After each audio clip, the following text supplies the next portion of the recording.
맞아. 예. 예. 자, 우리 함께 말씀을 볼 텐데요. 이번 캠프의 주제입니다. 이사야 60장 1절에서 4절 말씀입니다. 자, 우리 성경책 가지고 있는 친구들 펴시고 핸드폰 어플로도 이렇게 보셔도 되고요. 자막으로도 함께 보실 수 있습니다. 네, 이사야 60장 1절에서 4절 말씀. 자, 1절부터 4절까지 우리 함께 이렇게 작은 목소리로, 여러분들은 작게 내셔도 돼요. 저만 크게 읽겠습니다. 함께 읽도록 하겠습니다. 일어나라, 빛을 발하라. 이는 내 빛이 이르렀고 여호와의 영광이 내 위에 임하였음이니라. 보라, 어둠이 땅을 덮을 것이며 캄캄함이 만민을 가리려니와 오직 여호와께서 내 위에 임하실 것이며 그의 영광이 내 위에 나타나리니 나라들은 내 빛으로 왕들은 비치는 내 광명으로 나아오리라. 내 눈을 들어 사방을 보라. 무리가 다 모여 내게로 오느니라. 내 아들들은 먼 곳에서 오겠고 내 딸들은 안기어 올 것이라. 아멘. 네. 자, 이번 캠프의 주제를 아는 친구는 손을 한번 들어주실까요? 네. 자, 다시 말씀드릴게요. 자, 상품을 드릴 테니까 이번 캠프 아시는 분은 손을 들어주시기 바랍니다. 네. 예, 저 알고 있습니다. 제가 그러면 맞추고 가져가도 되겠죠? 자, 캠프 주제가 뭘까요? 네, 우리 뭐 네, 네, 우리 민준 형제. 네, 일어나가지고 다시 한 번 더.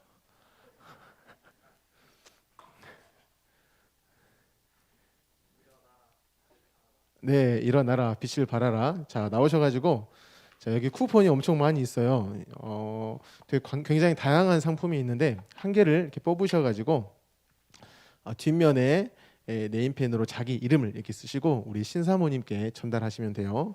자, 하나 뽑으세요. 네, 뭐죠? 네, 스타벅스 커피가 나왔네요. 네, 우리 민준이.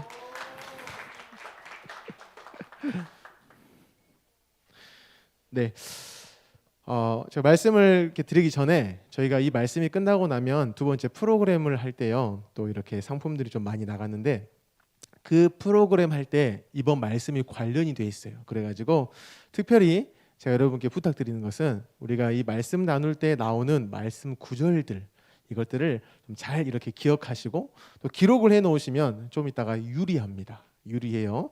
그래서 노트들을 다 나누어 드렸죠. 자, 제가 금요일 저녁 그제 저녁에요. TV를 좀 봤는데 2022년 베이징 겨울 동계올림픽 이렇게 개막식을 좀 보게 됐습니다. 총 몇 개 나라가 참여했을까요? 별로 관심 없죠. 91개국이 참가했대요. 자, 총 선수가 몇 명이냐면 2,871명 이렇게 참여를 했습니다. 세계적인 이렇게 관심을 가지고 있는 그러한 행사입니다. 그런데 이번 대회의 슬로건이 무엇이냐면요, 함께하는 미래 이렇게 이야기를 하더라고요. 그래가지고 이제 베이징에서 하는데 2008년에 있었던 베이징 올림픽을 했던 그 경기장에서 동일하게 합니다. 그래서 2008년에는 이렇게 중국이 자기 나라를 알리는데 이렇게 초점을 두는 개막식을 했다라면 이번 개막식에는 세계가 이렇게 하나 되는 이런 쪽의 방향을 두고 이렇게 개막식을 진행했는데 그 경기장이 굉장히 큰데요. 그 바닥 전체 이 전체에 LED를 설치해가지고 혹시 봤나요? 혹시 보신 분 개막식? 민준이. 네, 하일이. 어때요? 바닥에 LED 쫙 나오면서 엄청 화려하게 나왔었죠. 네, 저는 무조건 손 들면 좋아해요. 자, 하일이도 나오시고. 자, 하나 뽑아주세요. 네. 네.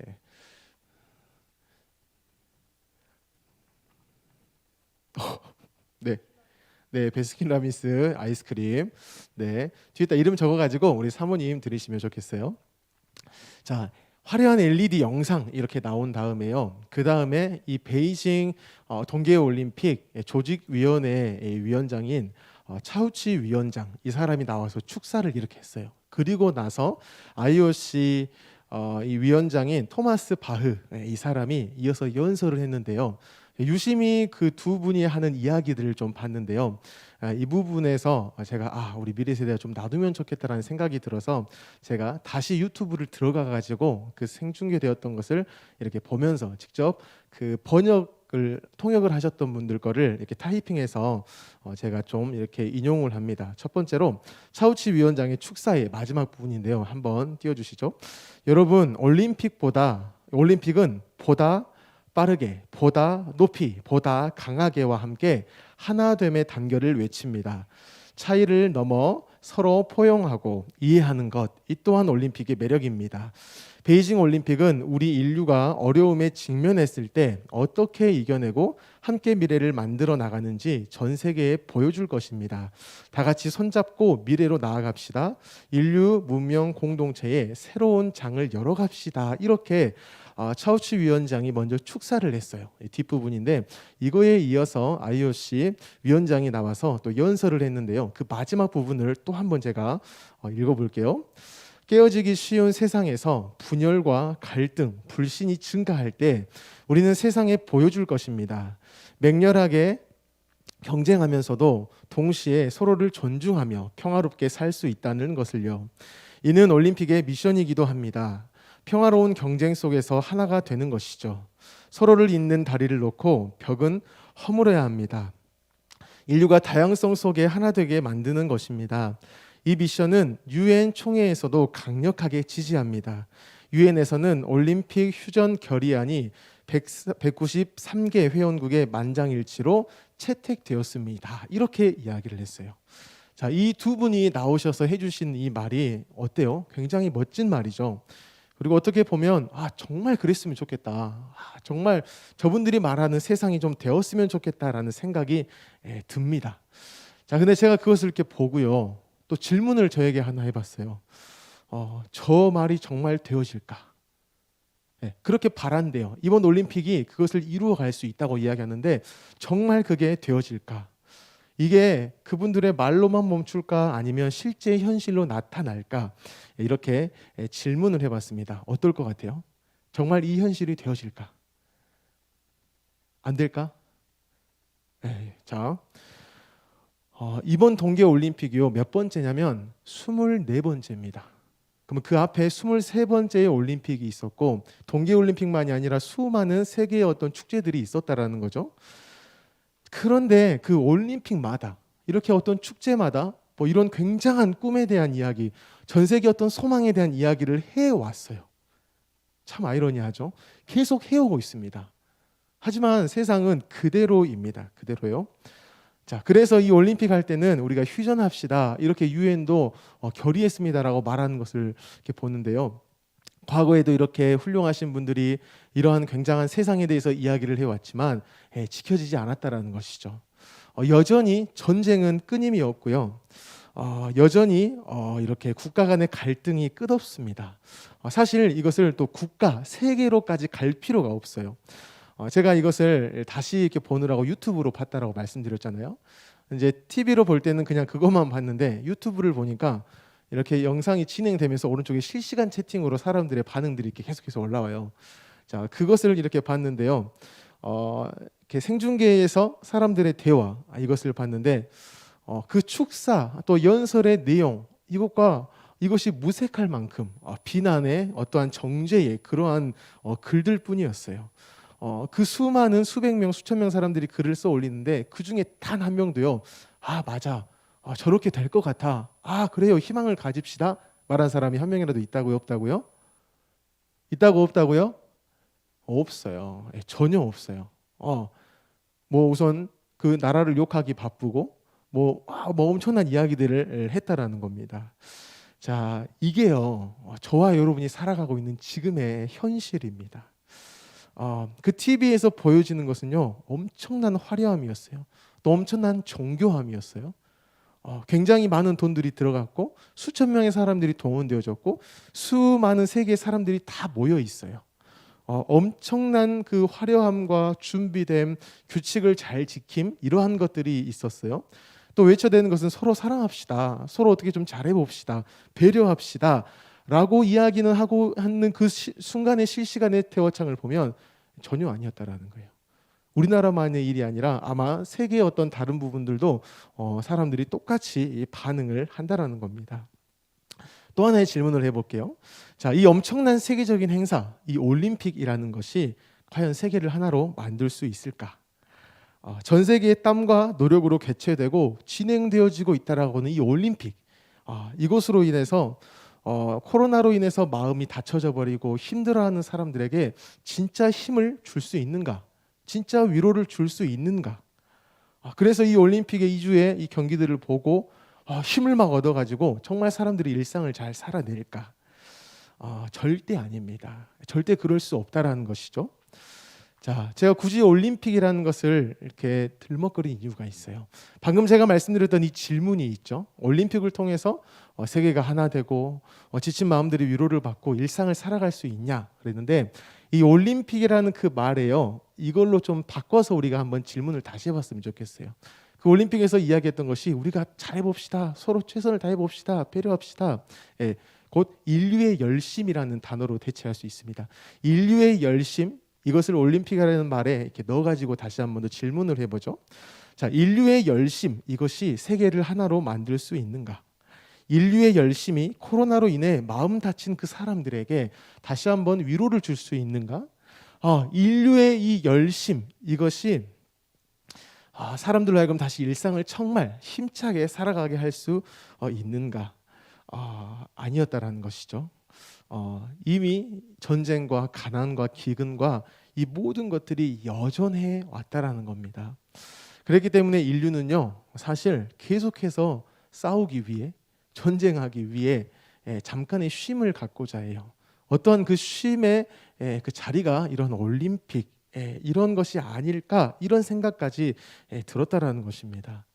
무엇을 이야기하냐면요, 인류 그들 스스로 만들어내는 것은요, 결코 인류를 위한 일이 하나도 없다라는 거예요. 이상하지 않아요? 우리 정말 잘해봅시다, 정말 행복하게 살아봅시다, 그래서 모여서 이렇게 한번 해봅시다, 화합해봅시다, 이렇게 이야기를 했는데, 역사적인 것을 봐도, 해외의 어떤 소식을 들어도 아니었다라는 거예요. 자, 이게 우리가 사는 게 현실입니다. 현실. 똑똑하고 잘난 사람들이 모여서 우리 이렇게 잘해봅시다, 그렇게 올림픽에서 이야기하고 막 으쌰으쌰 했는데도 안 되었다라는 것. 그 이유가 있습니다. 바로 사람이 무엇인지를 모르는 거죠. 사람이 누구인지 모르기 때문이에요. 모른 채 그 사람들이 모여서 뭔가를 하니까요, 모르는 일, 처녀 인간에게 득이 되어지지 않는 일들만 이렇게 나타난다라는 겁니다. 자, 사람이 누구인지에 대해서 성경은 이야기해요. 창세기 2장 7절 말씀을 함께 보겠습니다.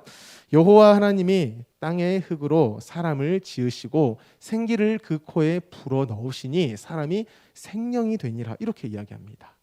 자, 사람은 분명 땅의 흙으로 만들어졌대요. 현대인의 성경을 보니까 이 흙을 티끌이라고 이렇게 번역을 해놨습니다. 먼지라는 것이죠. 자, 그런데 그 먼지 가운데에 하나님이 생기를 불어넣으셨대요. 그랬더니 생명이 되었다, 이렇게 이야기합니다. 자, 하지만 진화론에서 이야기하죠. 생기에 대한 부분은 절대 이야기하지 않죠. 뭐만 이야기하죠? 사람도 사실 뭐였다? 현승이 뭐였다? 흙, 먼지였다. 여기까지만 이야기를 한다라는 겁니다. 자, 세상이 이야기하는 이 진화론, 사람은 먼지까지예요. 더 이상 말하지 않습니다. 자, 여기에서 우리의 이 현실의 답을 바로 얻을 수 있다라는 거죠.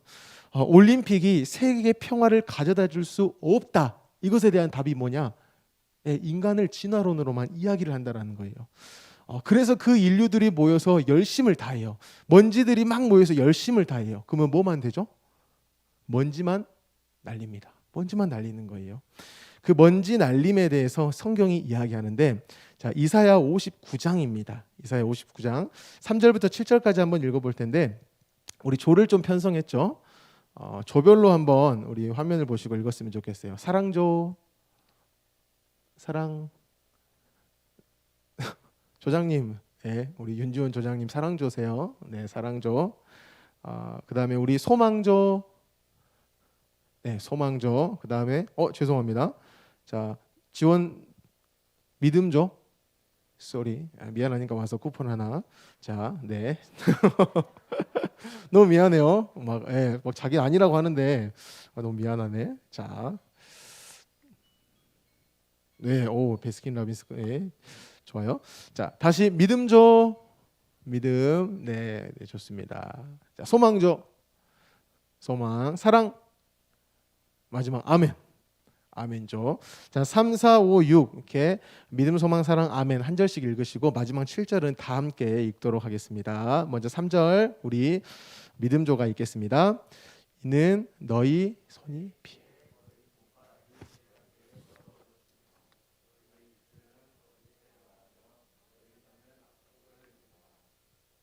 4절 소망조. 자, 4절 시작.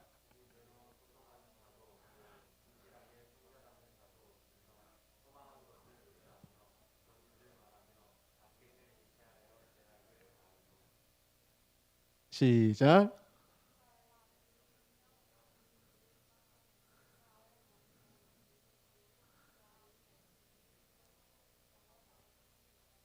6절 시작.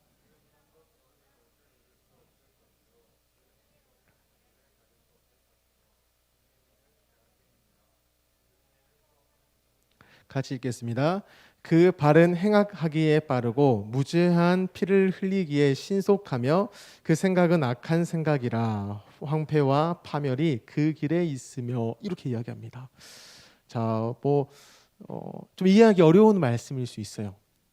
그런데 저 말씀을 쉽게 이해가 이렇게 되어지려면 요즘 보고 있는 뉴스 이것을 갑자기 생각해 보면은요, 뭔가 저거가 비슷한 것 같아요. 뭐 이제 곧 있으면은 이제 이렇게 대선이 이렇게 있죠. 그래서 뭐 어떤 대통령 후보들에 대한 이야기들이 막 이렇게 나와요. 자기들의 삶에 대해서 이야기 나오고 상대방의 삶에 대해서 이야기할 때도 나오죠. 자, 그분들의 어떠한 이런 서로를 향한 태도 이것을 지금 성경이 기록하고 있는 것 같은 생각이 듭니다. 제가 지금 대통령 후보분들을 깎아내리는 게 아니에요. 사람이 자기 자신이 누구인지 모르면 이 존재가 뭔지를 모르면은요, 바로 이렇게 방금 우리가 읽었던 이 말씀이 남의 일이 아니고요, 지극히 당연한 일이에요. 저게 바로 모습이라는 겁니다.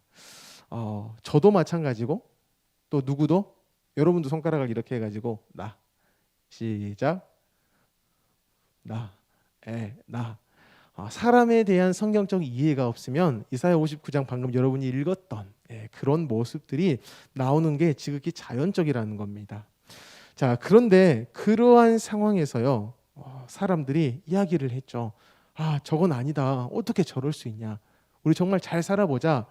이 나라 정말 살아볼 만하게 만들어 보자. 자, 올림픽에서도 그것을 이야기했고요. 대선 후보들도 그렇게 이야기를 합니다. 살만한 세상 만들어 보자. 우리가 해낼 수 있다라고 늘 이야기를 해요. 함께하면 하나가 될 수 있다라고 또 이야기합니다. 하지만요, 하나님을 빼버린 채 사람들만 모여서 하나 되자 이렇게 하면은요 안 돼요. 계속 끝없이 헤맵니다. 그것을 8절에서 이야기합니다. 그들은 평강의 길을 알지 못하며 그들이 행하는 곳에는 정의가 없으며 굽은 길을 스스로 만드나니 무릇 이 길을 밟는 자는 평강을 알지 못하느니라 이렇게 말씀합니다. 그래서 이스라엘 백성은요, 그러한 상황들 가운데 놓였을 때 어둠 가운데 있습니다 이렇게 이야기하고 빛을 기다립니다 이렇게 9절에서 이야기합니다. 그러므로 정의가 우리에게서 멀고 공의가 우리에게 미치지 못한즉 우리가 빛을 바라나 어둠뿐이요 밝은 것을 바라나 캄캄한 가운데로 행함으로 이렇게 이야기해요. 캄캄한 가운데로 계속 행할 뿐이다 이렇게 이야기를 합니다. 사랑하는 청소년, 우리 청년 여러분, 우리가 사는 세상이 이렇다라는 것, 하나님을 모르는 채 살아가는 사람들의 모임, 모습, 그들의 태도, 겉은 그럴싸해요. 올림픽을 봐도 화려하죠. 뭐 대선 후보들의 스펙을 보면 굉장히 화려하죠. 멀리 갈 것도 아니죠. 내 자신을 봐도 그래요. 그런데요, 하나님을 모르는 채 살아간다라면은 겉은 그럴싸하고 겉은 포장해낼 수 있지만 내용은 전혀 아니라는 겁니다. 자, 그래서 우리의 이런 부분에 대해서 먼저 우리가 짚은 거예요. 저와 여러분이 살고 있는 현실, 그 안에 살아가는 사람에 대한 이해가 없을 때 이러한 현실이다. 이것을 먼저 나눴는데, 자, 그러면 이제 이러한 상황에 있는 우리 뭐 해야 되냐? 어떻게 해야 하냐? 이 부분을 좀 나눌 텐데요. 첫 번째로, 첫 번째로 적으라는 거죠. 좀 이따 나올 수도 있으니까. 네. 자, 이러한 상황 가운데서 우리가 뭐를 해야 하냐면은요. 자, 하나님 없음에 대한 나의 상황. 하나님 없음에 대한 나의 어떠한 실력 없음, 이것에 대해서 먼저 알아야 돼요. 인지하고 맞구나 인정하는 겁니다. 자, 다시 한번 제가 첫 번째를 읽을게요. 하나님 없음에 대한 나의 상황에 대해 인지하고 인정하는 겁니다. 자, 시편 103편 14절에 이야기합니다. 이는 그가 우리의 체질을 아시며 우리가 단지 먼지뿐임을 기억하심이로다. 이렇게 이야기합니다. 현대인의 성경으로 보면 우리가 어떻게 만들어진 것을 아시며 우리가 먼지에 불과한 존재임을 기억하심이라라고 이렇게 이야기합니다. 하나님 없는 우리, 그야말로 먼지다, 이렇게 이야기를 합니다. 이 고백을 다윗이 했습니다. 다윗이요, 이 먼지로만 사는 것, 먼지로서 삶을 살아가는 것, 이 부분에 대한 것을 사무엘하 11장부터 이야기를 하고 있는데요. 우리가 이 사무엘하의 이 다윗에 대한 이야기를 좀 깊게 이렇게 살펴봄을 통하여서 먼지가 어떠한 인생을 사는가, 하지만 먼지뿐이 아닌 하나님의 생기가 불어 넣어진 바다 생명이 되어져서 살아가는 우리, 그로 말미암아서 일어나서 빛을 발하며 살아갈 수 있는 우리, 이 부분까지를 좀 우리 다윗의 이야기를 통해서 보기를 원합니다. 하나님을 거부한 먼지, 그가 살아가는 지극히 일반적인 모습, 그것을 사무엘하 11장에서 이야기합니다. 어떠한 삶이냐면요, 욕망에 지배받는 삶을 삽니다. 사무엘하 11장 2절부터 읽겠습니다. 저녁 때에 다윗이 그의 침상에서 일어나 왕궁 옥상에서 거닐다가 그곳에서 보니 한 여인이 목욕을 하는데 심히 아름다워 보이는지라. 다윗이 사람을 보내 그 여인을 알아보게 하였더니, 이렇게 이야기해요. 자, 저녁 때입니다. 다윗이 침상에서 일어났대요. 그래서 왕궁 옥상에서 이렇게 거닙니다. 이렇게 돌아다녀요. 당시에는 왕궁이 언덕 위에, 그리고 사람들이 사는 데는 좀 더 아래 이렇게 있는데, 당시에 이 유대 사람들이 살았던 집을 보면은 이렇게 지붕이 이렇게 오픈이 되어져 있습니다. 자, 이런 상황이에요. 근데 거닐다가 이렇게 쭉 보는 거죠. 그냥 이렇게 쓱 지나가요. 근데 뭐가 보였죠? 네? 한 여인. 자, 한 여인만 보면 다행입니다. 한 여인이 뭘 하고 있죠? 에? 한 여인이 뭐 하고 있었어요? 목욕을 하고 계셨습니다. 그런데 심히 아름다워 보였다라고 해요. 자, 사실 여기까지는 문제가 있을까 없을까? 있습니까? 무슨 문제가 있죠? 그래요. 이제 제가 잘 지키도록 할게요. 자, 여기까지 문제가 있을까 없을까? 없어요. 자, 없어요. 뭐가 문제냐면 3절이 문제입니다. 3절에 보면 다윗이 사람을 보내 그 여인을 알아보게 했다는 겁니다. 자, 우리가요, 이렇게 생활하다가 이렇게 우리 자매들 같은 경우는 어때요? 키도 크고 얼굴도 잘생기고 그런 오빠가 보여요. 그러면 어때요? 기분이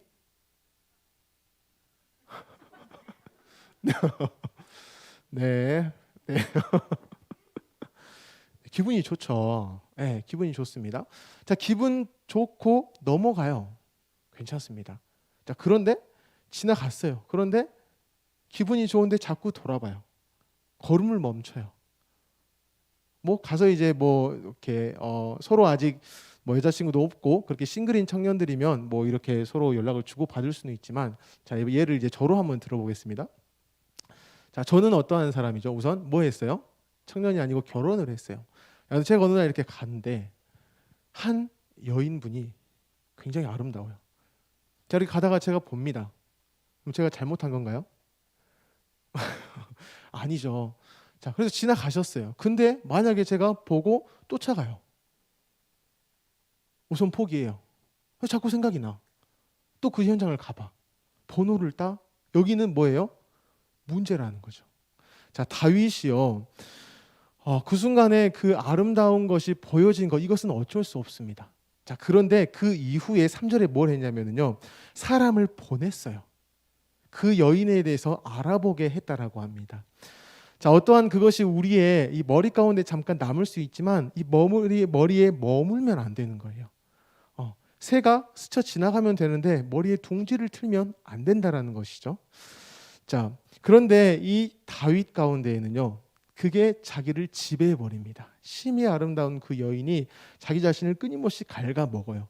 자, 지배당한 다윗은요, 결국에는 이제 그 이후의 말씀을 보면 여인을 데려오게 하고 여인을 이렇게 잠자리를 하게 됩니다. 그리고 나서 이 여인을 아내로 삼기 위해서 그 여인의 남편이었던 그 사람을 이제 이렇게 죽이게 하도록 하는 일들을 합니다.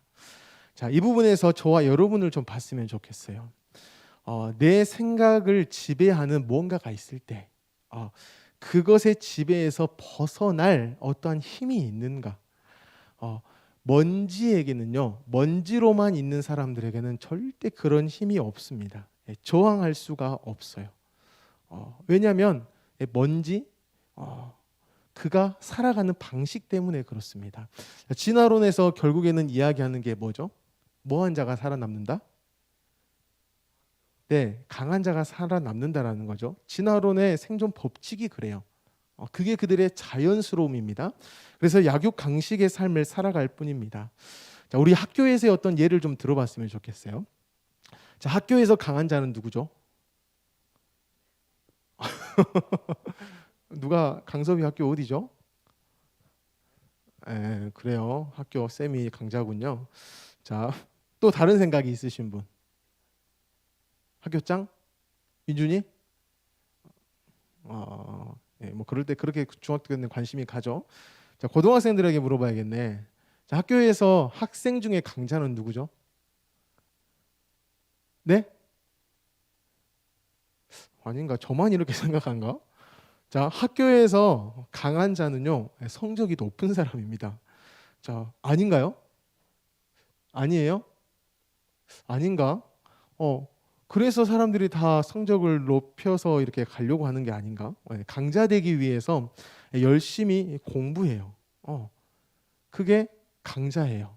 세상에서 그렇게 이야기를 하기 때문이죠. 자, 그런데요, 노력만큼 성적이 쉽게 오르지 않습니다.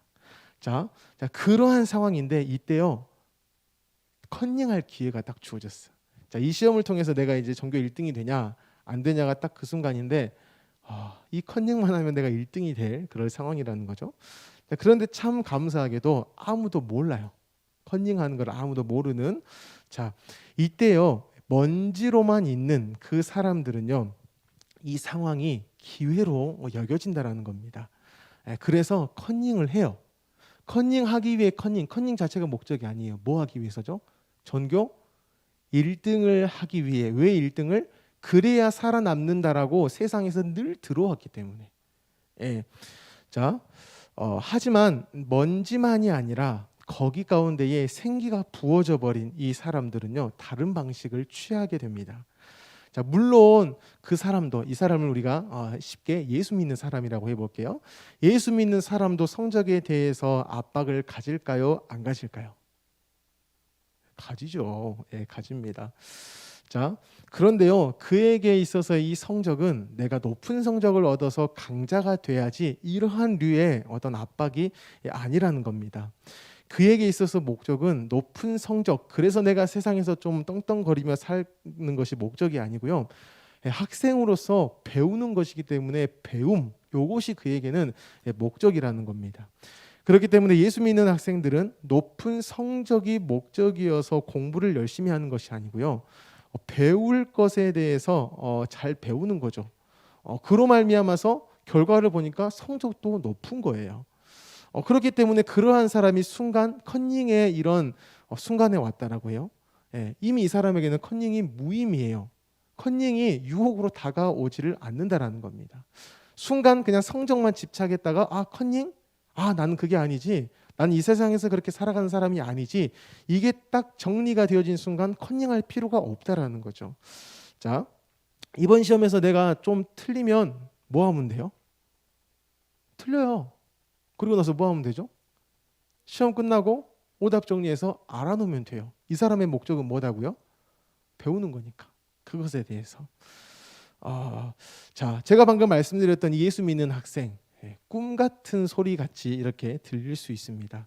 아니면 뭐 여러분들이 중학생, 뭐 고등학생, 대학생이신데 이렇게 설교하는 제가 요즘 중학생의 현실을 모르고 고등학생의 현실을 몰라서 하는 이런 소리로 이렇게 들릴 수도 있는데요. 저도 중학교를 지냈고 고등학교, 대학교를 지내 왔다라는 겁니다. 그래서 저는 말을 할 수가 있어요. 자, 높은 성적이 내 자랑, 내 자존심, 내 실력 이게 되어진 사람, 세상에서는 사실 이것을 이야기해요. 그런데요, 높은 성적이라는 것, 학생 때 이것이 단순한 내 자랑이 되어지고, 성적이 높아야 자존감이 있고 성적이 떨어지면 자존감 낮아져 버리고, 그래서 성적 높으면 실력 있는 자, 성적이 안 높으면 실력 없는 자, 이렇게 정리가 되어진 사람, 그가 딱 세상에 나오잖아요. 그러면 세상 법칙 따라서 그가 그렇게 왔기 때문에 세상에 이용을 당할 뿐이라는 겁니다. 더 높은 성적을 가진 사람의 종노릇을 하게 되어져요. 그리고 자기보다 조금 성적이 낮은 사람이 있으면 뭐 할까요? 그 사람을 이제 깔보게 되어지는 이런 불쌍한 인생을 살 수밖에 없다라는 겁니다. 세상이 이야기하는 생존 방식, 세상이 이야기하는 사람에 대한 게 그 정도밖에 안 된다는 겁니다. 그런데 예수 믿는 사람, 이 사람은요, 하나님이 함께 하심으로 인해서 그 사람에게 있어서는요, 내 자랑, 어떤 내 자존감, 내 실력, 이것을 성적에서 이렇게 찾질 않습니다. 혹여는 뭐 이제 우리 직장인들은 연봉에서 찾지를 않는다라는 것이죠. 하나님께서, 하나님 안에서 이것을 우리가 찾아간다라는 겁니다.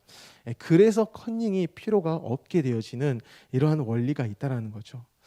자, 그런데 이러한 게 그리스도인의 학생의 어떤 삶의 모습인데요. 우리가 실제로 처한 현실은 이것과 반대되는 것을 계속 우리가 이렇게 봤잖아요. 너 그렇게 해서 되겠냐? 특별히 우리가 캠프하고 또 교회에서 어떤 일을 할 때 시험 기간에 딱 닥치면은 우선 마음에 부담이 되는 게 현실이잖아요. 그때에 물론 시간을 잘 할애해가지고 공부할 때 공부하고 또 어떤 교회 나와서 활동할 것은 하고 이렇게 안배를 잘해가지고 하면 참 좋은데 단순히 주변에서 이야기하죠. 야, 못한디 교회 가냐? 너 가서 시간 빼앗기고 그 시간에 책이라도 한 자 더 보겠다. 가서 알바라도 하나 더 뛰겠다. 이렇게만 주변에서는 다 이야기하는 이 현실이라는 것이죠. 그래서 우리가 여기에서 그런가? 그런가? 이번 캠프 아닌가?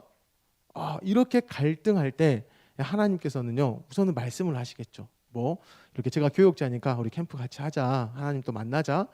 근데 지금 본인의 현실이 아니에요. 그러면 또 뭐 조장님 옆에 사람들 통해서 이렇게 듣습니다. 그런데 이때요, 의지를 가지고 이렇게 거부를 해요. 우리가 하나님에 대해서 거부를 해요. 그러면 하나님께서는요, 우선은 그냥 두십니다. 이렇게 이야기하면 지금 내 주변에 캠프 안 온 사람들이 이상하게 되어지죠. 자, 그분들을 제가 뭐라고 하는 게 아니에요. 지금 다 일정이 있으시고 온라인으로 들으시고 계시는데 지금 우리의 마음에 대해서 이야기를 하고 있다는 겁니다. 내가 의지적으로 하나님을 이렇게 밀어내는 거예요. 하나님 만나는 게 싫어요. 이렇게 하나님을 거부하면은요, 하나님 우선 그냥 두시는 거예요.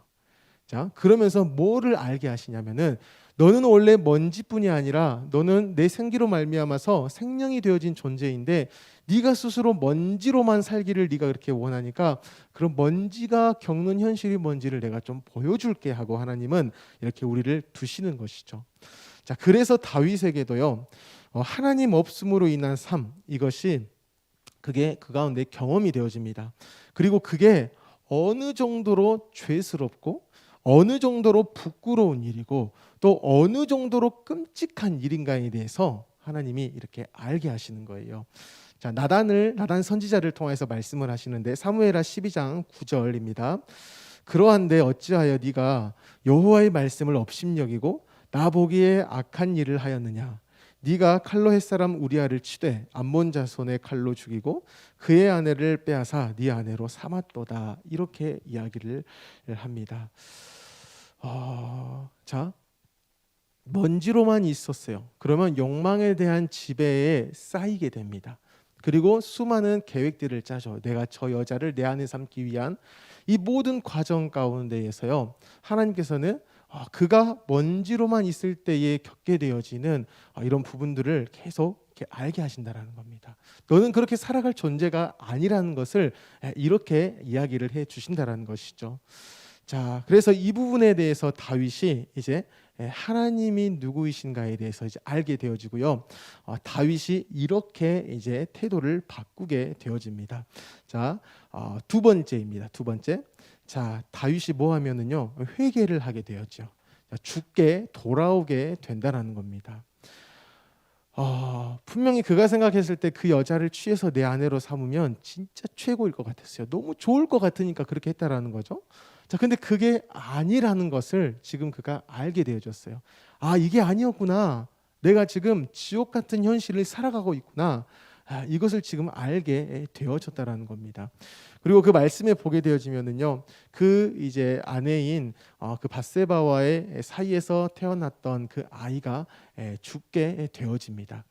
그래서 다윗이 알게 되어진 게 뭐냐면은요, 이렇게 자녀를 잃어버리는 그 모든 어려움들도 그것이 너무나 힘든 일인 것도 알게 되어지고, 하나님을 거부했던 것, 그로 말미암아 이루어졌던 현실이 지옥이었구나, 이것을 경험하게 된다라는 겁니다. 그래서 그가 이러한 회개의 고백을 해요. 시편 51편 5절부터 제가 읽을게요. 내가 죄악 중에서 출생하였으며 어머니가 죄 중에서 나를 잉태하였나이다. 주의 얼굴을 내 죄에서 돌이키시고 내 모든 죄악을 지워주소서.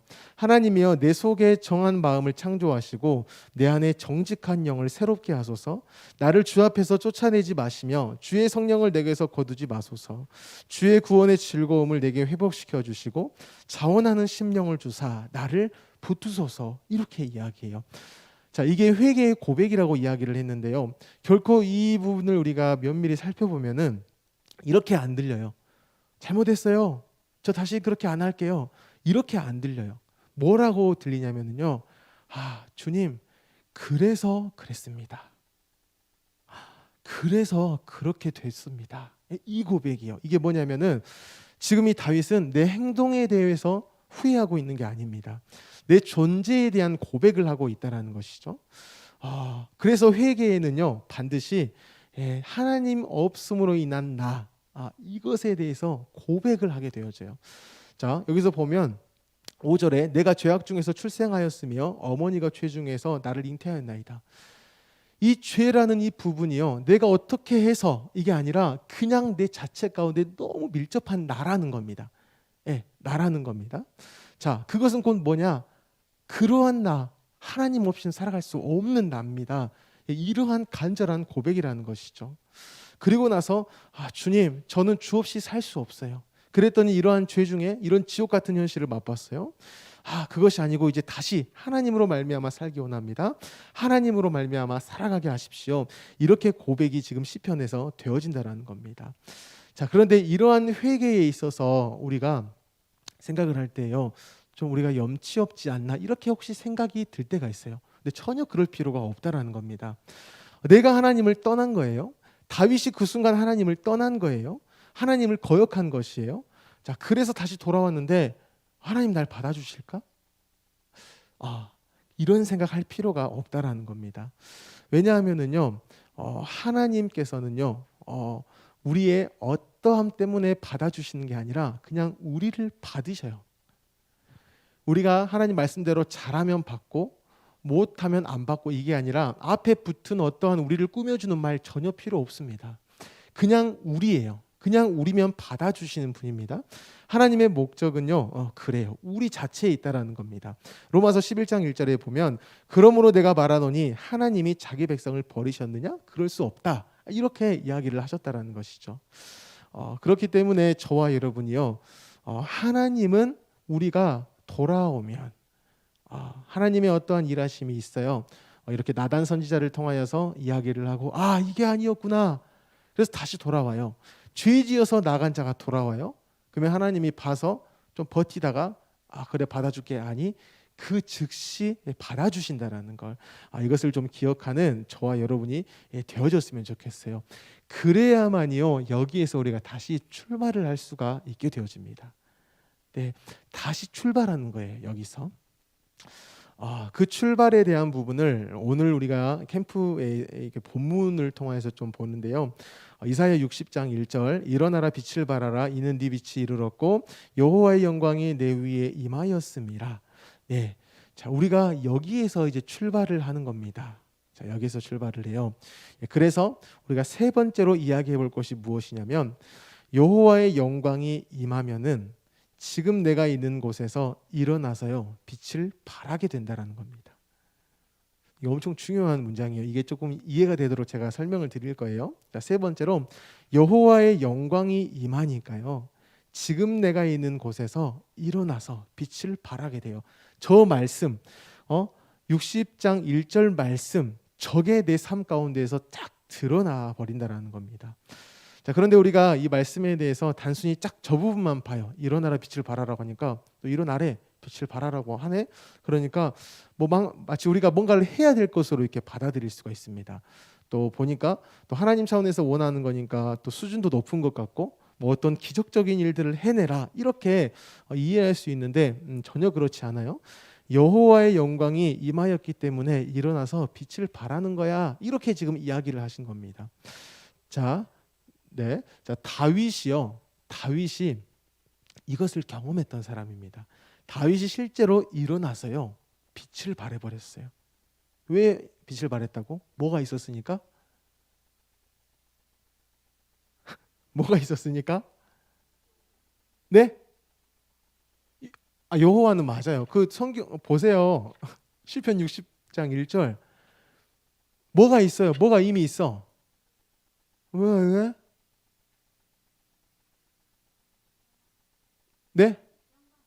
여호와의 영광이 임하면 그렇죠. 나오세요. 나와. 네. 어려운 거 맞췄으니까 좀 좋은 거, 좀 제일 비싼 거 한번 잘 찾아봐요. 그 옆에 거 모르겠어요. 저도 안 보여요 지금.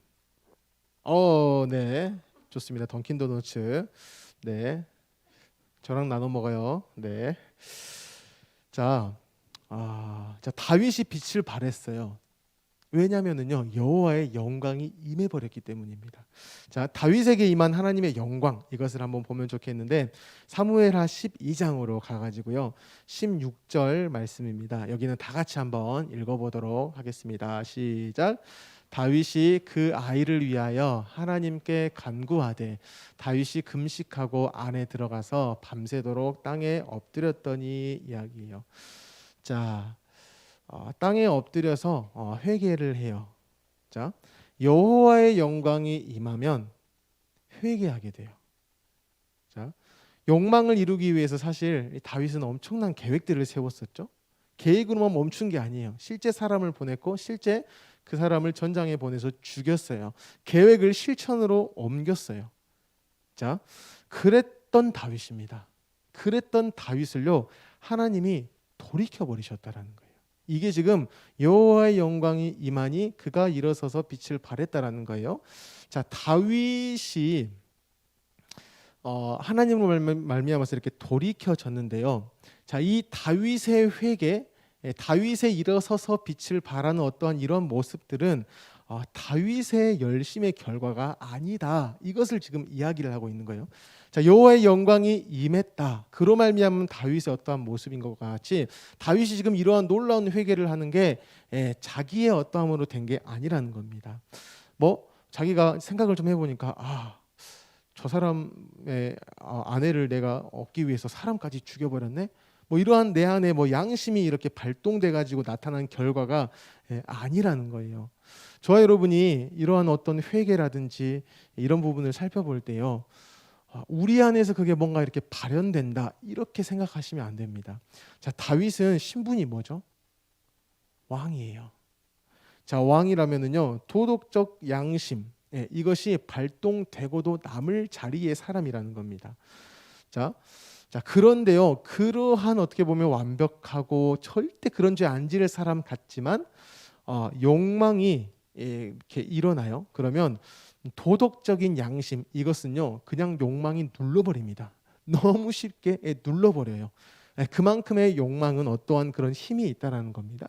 자, 그런데 그 힘을요, 그 욕망이라는 힘을 하나님께서는 또 덮으신다라는 거예요.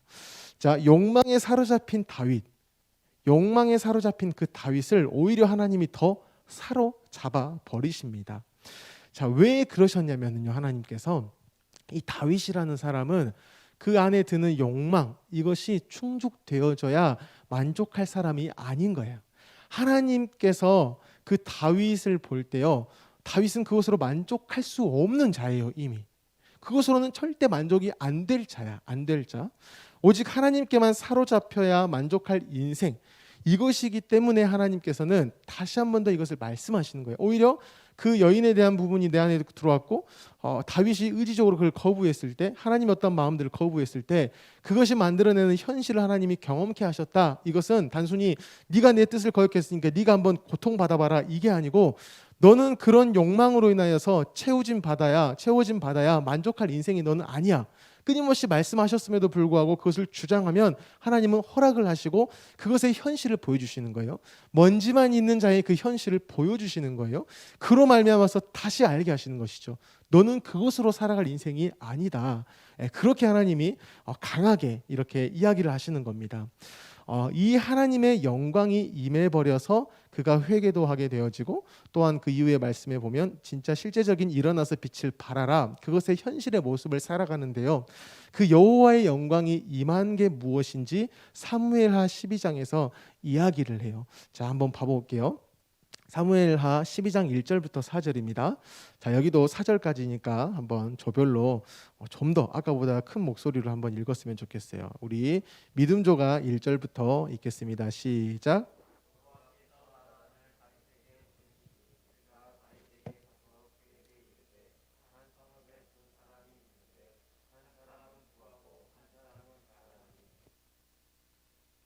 네, 그 다음에 소망 시작.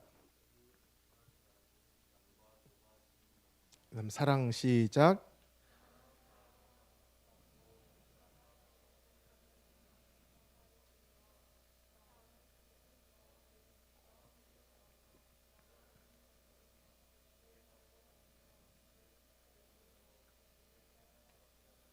마지막 아멘 시작.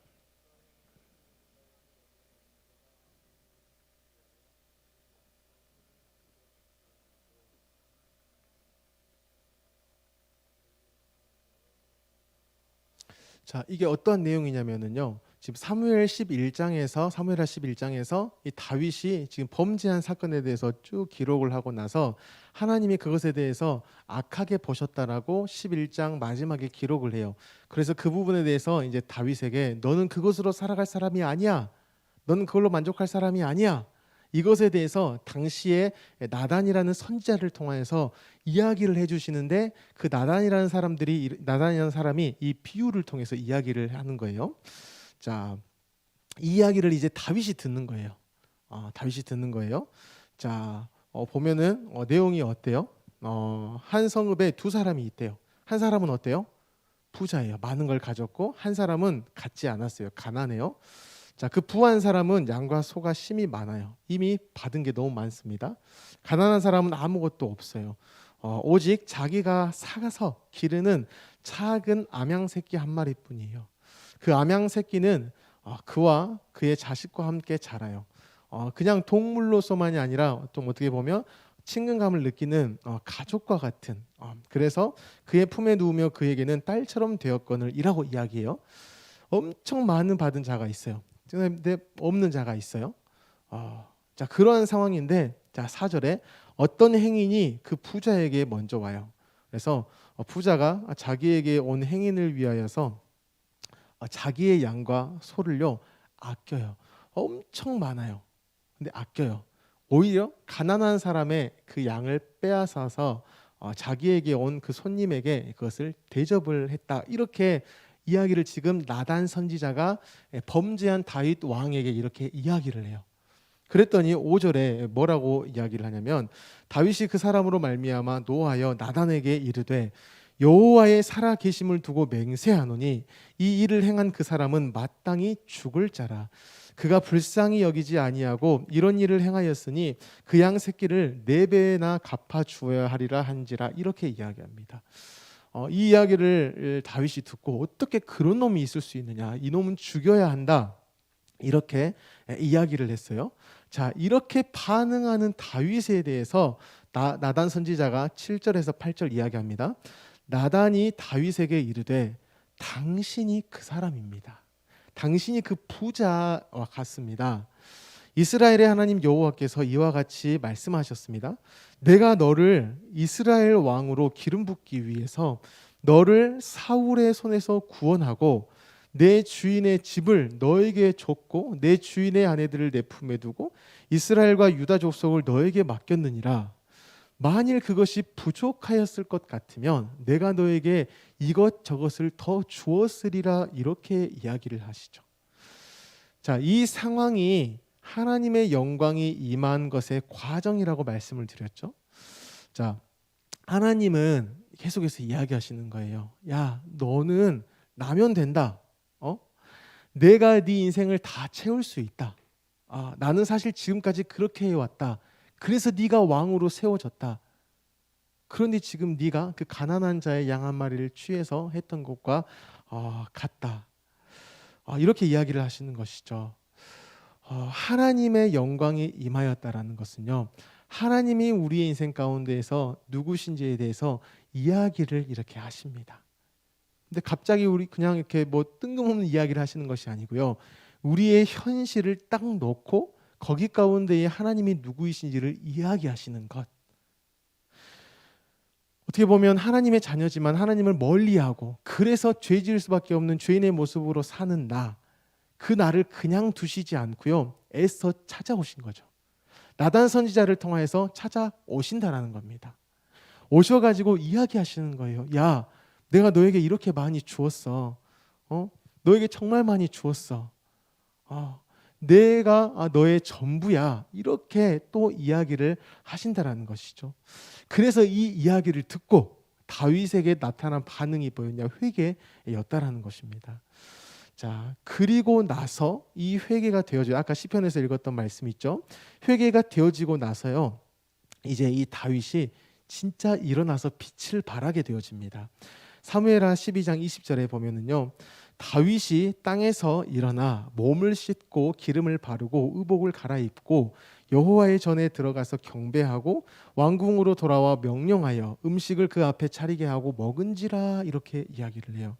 자, 이제 이 사이에 있었던 이야기를 잠깐 이렇게 보게 되어지면은 이제 다윗 왕이 사랑했던 그 여인이 이제 밧세바라는 사람이에요. 이제 그 사람을 이제 아내로 맞아들이기 위해서 그런 일을 했다라고 했죠. 근데 그 사이에서 얻은 자녀가 있어요. 근데 그 아이가 죽게 되어져요. 자, 그런데 죽게 되어지기 전에 사실 이 다윗이 이야기해요. 하나님, 아이를 살려주십시오. 그렇게 하지 마십시오라고 이제 간청합니다. 애원합니다. 자, 하지만 하나님께서는 이미 이야기를 먼저 하셨어요. 그 아이를 데려가겠다라고 말씀하시고, 그래서 실제로 데려가십니다. 이때 분명히 다윗은요, 가슴이 이렇게 미어졌을 거예요. 미어졌을 거예요. 자, 그런데 이제 이렇게 왕궁 가운데에 이 신하들이 이 다윗이 금식하면서 기도하는 걸 이렇게 보고 옆에서 이렇게 있었죠. 자, 그런데 소식이 이제 들려옵니다. 그 아이가 죽었다라는 것. 그래서 이 신하들이 이제 웅성웅성하는 거예요. 왕이 지금 이 자녀가 이제 죽게 되어진 이 부분에 대해서 이렇게 힘들어하고 하는데, 만약에 이 자녀가 죽었다라는 이야기를 들으면 이제 어떻게 될까? 이제 미쳐버리든지 폭발하든지 뭐 이렇게 될 것은 아닐까라고 신하들이 조마조마해요. 그때에 아이가 죽었다는 소식이 들리니까 웅성웅성하죠. 그때 다윗이 그 신하들을 보고 결국에 하나님이 데려가셨구나, 이 사실을 알게 되어진 후에 바로 취한 태도가 20절입니다. 자, 다윗이 땅에서 일어나 몸을 씻고 기름을 바르고 의복을 갈아입고 여호와의 전에 들어가서 경배하고 왕궁으로 돌아와 명령하여 음식을 그 앞에 차리게 하고 먹었다. 이렇게 고백을 해요. 자, 저는 이 말씀 20절 말씀을요 이렇게 설교를 준비하면서 사실 크게 다가오진 않았는데 계속 읽고 보고 또한 설교 전체를 다시 점검하고 하면서요, 일어나 빛을 발하는 게 이거구나. 단순히 어떠한 위대한 일을 짠 해내는 게 아니고 하나님의 일이 계속해서 내 가운데 부어져 버리는 일이죠. 그 하나님을 멀리 떠나버린 그런 나 가운데도 하나님은 끊임없이 일하시고 그 영광을 부어주심으로 말미암아서 이 다윗이 다시 그 왕의 자리에서 자기의 역할을 지금 한다라는 겁니다. 다시 왕으로서의 삶을 바로 살아가고 있어요. 자, 누군가 이야기할 수 있겠죠. 아니 목사님, 적어도 일어나서 빛을 발하고 하면은 엄청 위대한 일을 해내야 되는 거 아닙니까? 이렇게 물어볼 수 있어요. 아니요.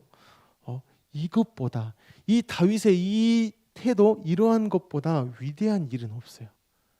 하나님이 일해버리신 그 인생 가운데에 하나님으로 말미암는 이 삶의 자리를 살아감, 이것보다 위대한 일이 없어요. 이게 일어나 빛을 발하는 일이라는 겁니다. 왜냐하면은요, 자신의 죄로 인해서 아이가 죽은 거죠. 자, 이게 고통일까요? 안 고통일까요? 그냥 내 자녀가 아파서 죽는 일도 굉장히 부모님의 입장에서는 힘들 거예요.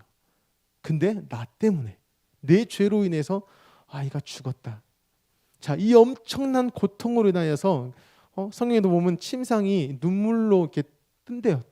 이렇게 고백을 해요. 그렇게 피를 토하는 그 아픔과 고통과 이 모든 것을 이렇게 해요. 자, 그런데 여호와의 영광이 임해 버렸기에 그가요, 일상을 살아갑니다. 이보다 대단한 일은 없다라는 겁니다. 다시 한번 말씀드리지만 일어나 빛을 발하라. 엄청 뭔가를 하나님이 요구하시는 게 아니에요. 너에게 엄청 놀라운 거는 나다. 내가 너의 삶 가운데에 여전하기 때문에 너는 여전함으로 살아갈 수 있다. 이것이 일어나 빛을 발하는 인생이라는 겁니다. 그래서 성경의 그 이후의 말씀을 보게 되어지면은요, 이 일로 말미암아서 이스라엘은 좀 더 굳건해짐을 봅니다. 하나님이 그 첫 번째 아이는 데려가셨지만 이제 아내가 되어진 그 밧세바와 또 이 다윗을 통하여서 솔로몬이라는 왕이 출생되어지고요, 이 하나님의 나라가 이어져 갑니다. 그리고 그 나라의 영광, 하나님이 책임지시는 그 인생들, 그 나라에 대한 것을요, 열방이 이제 보게 되어진다라는 거죠. 그 부분을 우리가 이사야에서 읽었던 부분으로 이렇게 좀 볼 수 있어요. 3절에 보면 나라들은 내 빛으로, 왕들은 비치는 내 광명으로 나아오리라. 4절에 내 눈을 들어 사방을 보라. 무리가 다 모여 내게로 오느니라. 내 아들들은 먼 곳에서 오겠고 내 딸들은 안기어 올 것이라. 이렇게 이야기를 하고 있습니다. 하나님이 일하시는 그곳 가운데에 놀라운 이 하나님의 일들이 일어난다는 것이죠. 여기에 이렇게 보게 되어지면 여기 뭐가 있죠? 네, 횃불입니다. 우리가 오늘 그 주일 예배 때 횃불, 이것이 뭐를 상징한다라고 했죠? 혹시 기억? 또 바로 해야겠네. 설교 시간에 잘 들으셨는지 모르겠어요. 횃불이 뭐를 뜻한다? 여호와의 임재, 여호와의 임재를 뜻한다라고 했어요. 자, 그 여호와의 임재를 드는 것, 이미 여호와의 영광, 곧 예수 그리스도예요. 그 예수 그리스도가 임해버린 그 인생들이 다시 주를 보는 겁니다. 다시 예수 그리스도를 붙잡는 겁니다. 그 예수 그리스도를 붙잡고 여러분이 처한 현실들을 다시 살아가는 거예요. 그것이 이 횃불을 들고 나가는 것이죠. 자, 이 횃불, 우리가 올림픽 이야기도 했지만 올림픽에서 성화 봉송하느라고 뛰어가고 딱 불 붙이죠. 뭔가 평화의 불 같고 위대한 불 같아요. 전혀 무가치한 불입니다. 세상이 말하는 횃불, 적어도 일어나라 빛을 발하라고 하면 저 정도 일은 해야 되지 않냐? 아니요, 부질없는 일입니다. 그것 말고요, 여호와의 임재, 이 횃불을 들고요 가는 저와 여러분이 되어졌으면 좋겠어요. 이 말씀을 이렇게 준비하면서 영상이 하나가 딱 생각이 났어요. 이 다윗 왕의 임해버린 이 하나님의 영광으로 인하여서 그가 어떻게 일어나 빛을 발했던 것, 이것이 현실판으로 이렇게 좀 되어진 그 어떤 분의 이야기가 있어요. 많은 분들이 이미 알 수도 있지만 하준파파라는 분이 있습니다. 청소년부도 아나요? 하준파파? 잘 몰라요? 청년들은 거의 알죠. 하준파파. 오랜만에 또 봤어요. 제가 이 영상을 또 봤는데 이 말씀이 딱 정리가 좀 되어지는 것 같아가지고 우리가 이 시간에 영상을 좀 보도록 하겠습니다. 불을 좀 꺼주시고요. 네.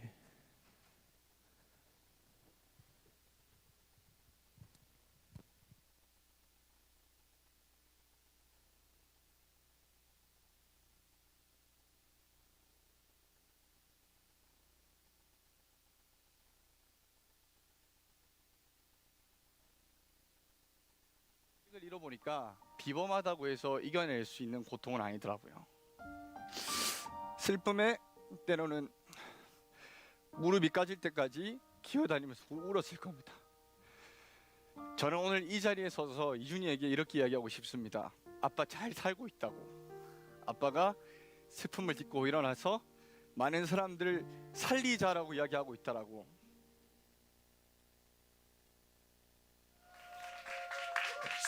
예, 고맙습니다. 예, 안녕하십니까. 저는 비글 부부라는 이름으로 온 가족이 함께 인플루언서 활동을 하고 있는 하준파파라고 합니다. 저는 오늘 강연을 하러 네, 다시 재생을 하도록 하겠습니다.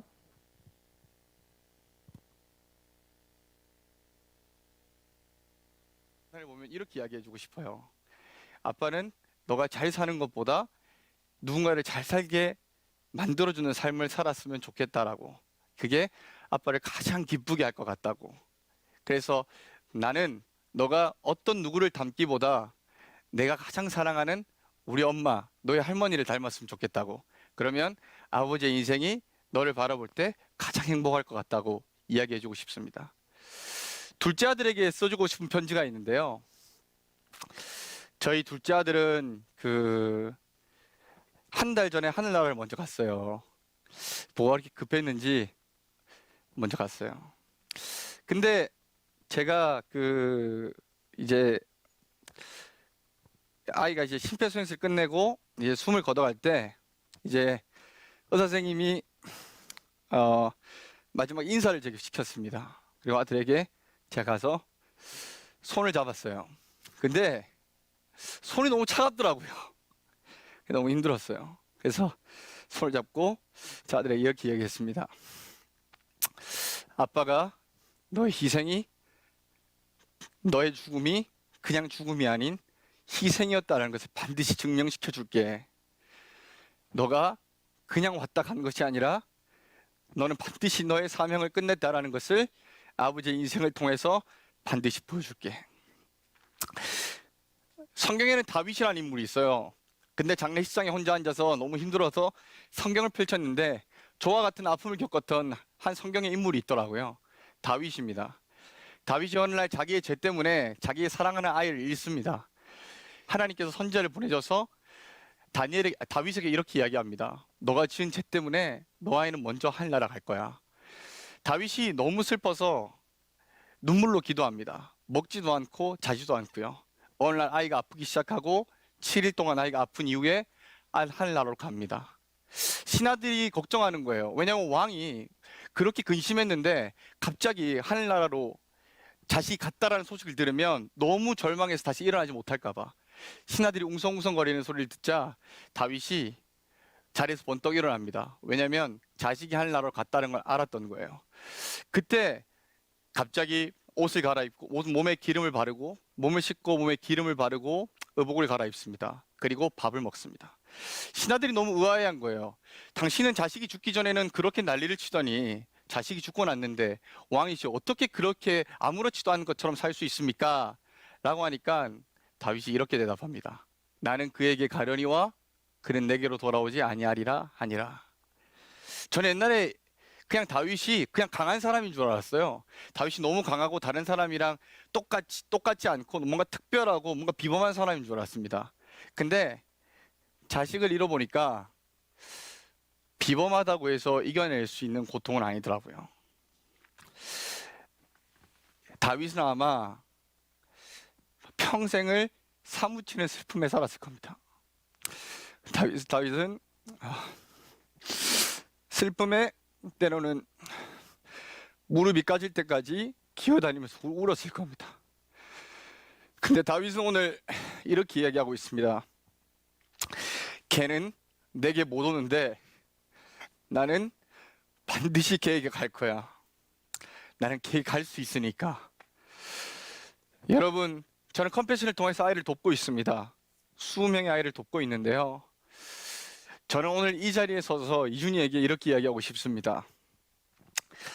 아빠 잘 살고 있다고. 아빠가 슬픔을 딛고 일어나서 많은 사람들을 살리자라고 이야기하고 있다라고. 저는 꼭 반드시 이준이를 만날 겁니다. 이 땅에서 잘 살았어요. 여러분, 우리가 인생을 살아가면서 우리의 지금의 인생을 돌아보잖아요. 여러분, 우리가 누리는 것이 너무 당연하다고 생각합니다. 저는 제가 할 수 있는 모든 것을 다 해보고 난 이후에 우리 아들을 하늘나라에 보냈는데요. 아프리카 저 먼 나라의 누군가는 자신의 무능함과 자신의 연약함과 자신의 가난함 때문에 자식이 죽어가는 모습을 지켜봐야만 하는 비극적인 부모들도 있습니다. 세상의 모든 사람들이 잘 살려고 발버둥 칩니다. 하지만 저는 조금은 잘 살려는 의미를 재정의했으면 좋겠습니다. 정말 잘 사는 건 내가 잘 사는 것이 아니라 누군가를 잘 살게 만들어주는 것이 정말 잘 사는 겁니다. 저는 하준이에게 꼭 시간이 지나서 이 영상을 보면 이렇게 이야기해주고 싶어요. 아빠는 너가 잘 사는 것보다 누군가를 잘 살게 만들어주는 삶을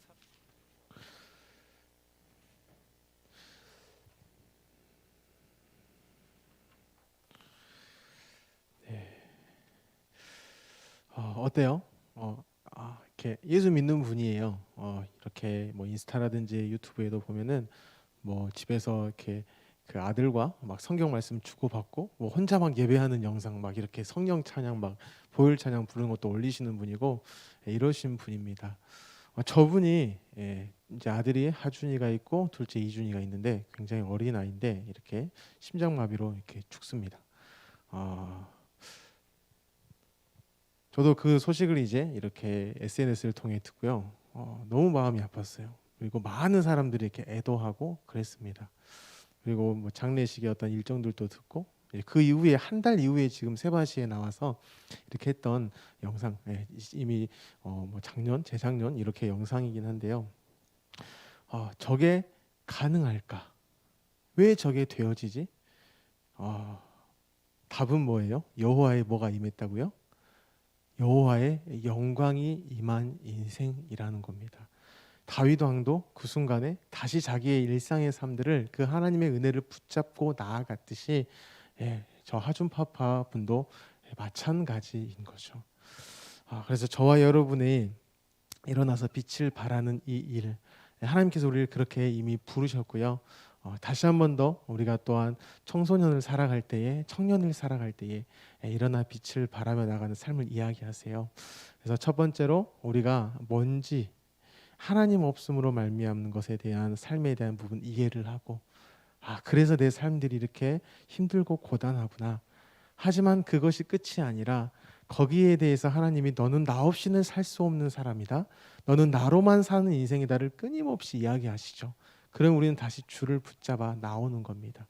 그리고 주로 말미암아서 주어진 삶들을 또 살아가는 인생. 일어나서 빛을 발하며 나아가는 저와 여러분이 되어졌으면 좋겠습니다. 우리 시간 짧게 같이 기도를 좀 했으면 좋겠어요.